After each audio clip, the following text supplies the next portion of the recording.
I want to respond to a couple of points that I think were pretty dramatic cases of misinformation or misperception.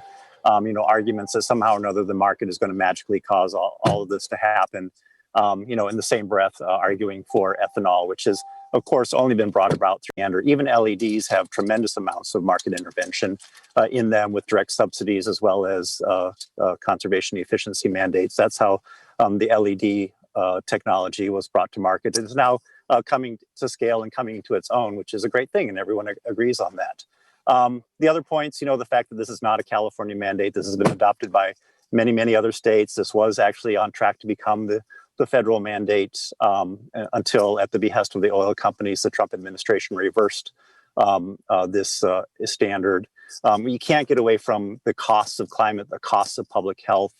There's a lot of talk about costs. A lot of those costs are simply externalized and foisted upon the rest of us in decreased health, and of course the dramatic effects that climate is going to have on our economy and our ability to prosper and thrive.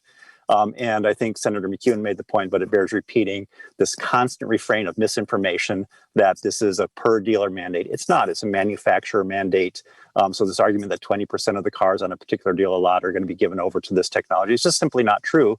And the fact is, and we hear from consumers and manufacturers time and again that they can't get the cars that they want here in the state, and they're not going to bring the cars into the state until there's the economic signal, that is assisted by public policy. And the infrastructure, of course, isn't going to precede where the cars are. That is another fallacious argument.